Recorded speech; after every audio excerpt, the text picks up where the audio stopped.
پرسیدند آیا دستورات سوپر ایگویی یا وجدان نیز همچون آرزوها و تکانه‌های اید سرکوب می شود؟ سوپر ایگو وارث اودیپ است و در واقع تمام سوخت یا انرژی آن و حتی انگیزه های آن از طریق اید تامین می گردد. آنچه که سوپر ایگو به دنبال آن است تماما ماهیتی جنسی پرخاشگرایانه دارد و صرفا ظاهرش ممکن است چیزی بر ضد تمایلات نفسانی باشد و این یک فریب است. بنابراین صراحتاً میتوان گفت تمام خواسته های سوپر ایگو، خواسته ها، آرزوها و غرایز اید در فرم و محتوایی تغییر شکل یافته است و نه چیزی بیشتر. برای مثال، سوپر ایگو از ما میخواهد که تو باید با مرد یا زنی ایدئال و زیبارو ازدواج کنی. در این درخواست سوپر ایگویی رنگ و بوی میل جنسی کاملا آشکار است. یا اگر کارمند یا همکار ما مطابق خواست ما عمل ننمایند، ممکن است به شدت او را تحقیر نماییم. این عمل نیز از ذات پرخاشگرایانه سوپر ایگو حکایت می کند. همانطور که می بینید در هر دو مورد این سوپر ایگوست که آشکارا دستور می راند و در عین حال در نهان اید. لذا اگر ماهیت اصلی دستورات سوپر ایگویی جنسی و پرخاشگرایانه باشد، طبیعی است که این دستورات نیز جایی تحت سرکوبی قرار گیرند، همان گونه که دستورات سوپر ایگو.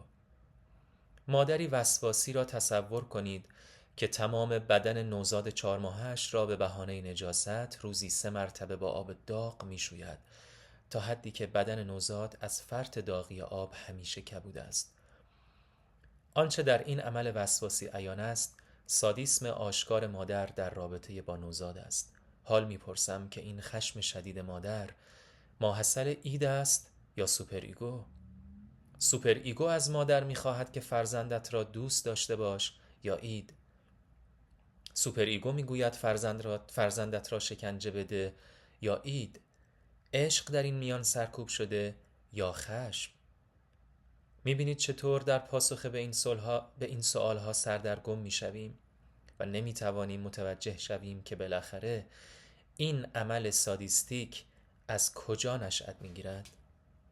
شستن با آب داغ سمپتومی است که از بازگشت امر سرکوب شده، یعنی تنفر و میل به نابود ساختن فرزند خیش خبر میدهد.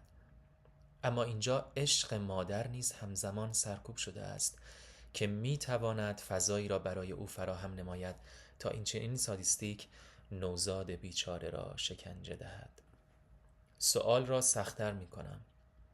بگویید عشق این مادر وسواسی به فرزندش از کجا می آید؟ از اید یا از سوپر ایگو؟ آیا این سوپر ایگو نیست که به ما در دستور می راند که فرزندت را دوست بدار؟ آیا اینجا مادر در حال سرکوب خواست سوپر ایگو نیست؟ در این تردید و سردرگمی در پاسخ است که میفهمیم اصولاً دست سوپر ایگو و اید در یک کاسه است. مادرانی که به فرزندانشان از همان کودکی بارها ابراز می‌کنند که تو ناخواسته بودی، این عمل از سوی سوپر ایگوست یا اید یا هر دو؟ فروید در فراسوی اصل لذت چنین میگوید که تکرار خاصیت اصلی غریزه یعنی غرایز اید است و همین ویژگی غریزه یعنی تکرار آن را به سوپر ایگو و در واقع غریزه مرگ پیوند میزند. نکته اینجاست که تکرار از جنس مرگ است و نه زندگی. کافی است هر روز در هر وعده یک غذا را میل نمایید، حتی غذای مورد علاقه تان را، تا ببینید چطور تکرار سایه شوم مرگ را در بالای سرتان مسلط خواهد کرد. حتی انتهای لذت و افراط در لذت بیشتر از آن که حس زندگی را به انسان منتقل نماید، بوی مرگ و خشونت سوپر ایگویی را به خود میگیرد. شبیه به کسی که شبانه روز در حال سکس است. آنچه که او بعد از مدتی لذت بی امان جنسی تجربه خواهد کرد از جنس مرگ و تکراری اجباری خواهد بود و نه زندگی و لذت. لذا ما همان گونه که اید را سرکوب می کنیم دستورات سوپر ایگویی را نیز سرکوب خواهیم کرد. در واقع سوپر ایگو و اید دو روی یک سکه هستند و صرفاً در سطح خودآگاه ما آنها را از یکدیگر جدا احساس میکنیم. یک شاهد مثال دیگر میآوریم. کسانی که در میانه راه برای رسیدن به اهدافشان دست میکشند، آیا تلاش آنها برای موفقیت یک میل سوپرایگویی است یا از اید سرچشمه میگیرد؟ توقف کردن و ادامه ندادن دستور کدام پارت است، سوپرایگو یا اید؟ در این میان سوپرایگو سرکوب می شود که فرد دست از تلاش می کشد یا اید؟ دست کشیدن و همیشه تن به شکست دادن نوعی سرکوب درخواست های سوپرایگو نیست؟ آیا میل شدیدی که قرار است در نهایت با دستیابی به موفقیت ارضا شود متعلق به اید نیست؟ ما در انتهای این سؤالهای بیپایان به بنبست می رسیم، چرا که در دل خواسته های سوپرایگو نیز ما به دنبال ارضای اید هستیم و بالعکس. یعنی در دل آرزوهای نفسانی به دنبال تبعیت از دستورات سختگیرانه سوپرایگو می گردیم. اینجا می خواهم فرض جدیدی را مطرح نمایم. به نظر می رسد به دلیل همین لوب باطل بیپایان و یک کاسه بودن اهداف سوپرایگو و اید، دستورات سوپرایگو توسط سوپرایگوی دوم یا سومی در ما سرکوب می شود. یعنی باز تولید و خلق مداوم سوپرایگوهای جدیدتر. به همین دلیل بود که فروید در مبحث مازوخیسم اخلاقی مطرح می نماید که ما هر قدر اخلاق مدارتر شویم بیشتر احساس گناه می کنیم و نه کمتر. در واقع با گوش دادن به فرامین سوپرایگو در ظاهر در حال ایستادگی در برابر خواسته های اید هستیم، اما همزمان و در پشت صحنه در حال ارضای خواسته های اید هستیم. فروید این مسئله را از طریق همانندسازی با پدر تشریح می کند.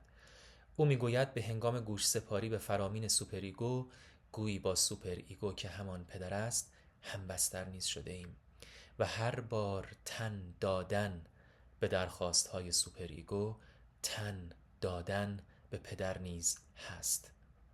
لذاست که یکی از گناهان مؤمن در برابر خدا این است که غره شود که با اعمالش توانسته است رضایت خدا را حاصل کرده و از این رو خود را به خدا نزدیکتر احساس نماید.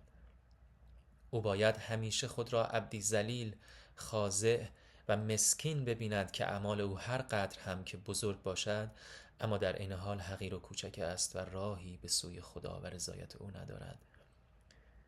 این نگاه به مسیر سلوک عرفانی شاید دلیلش در همان میل نهانی بشر برای همانندسازی با ابژه، پدر، خدا و هماغوشی گناه آلوده با او باشد، هرچند همزمان غایات آمال او نیز همین است، لقاء الله. بنابراین با هر عمل سوپرایگویی به دلیل ماهیت ارضاگونه‌ای که در دل آن نهفته است، ما دوباره به سوپرایگوی جدیدی نیاز پیدا می‌کنیم که میل ارضا شده نهفته در سوپرایگوی قبلی را در ما سرکوب نماید.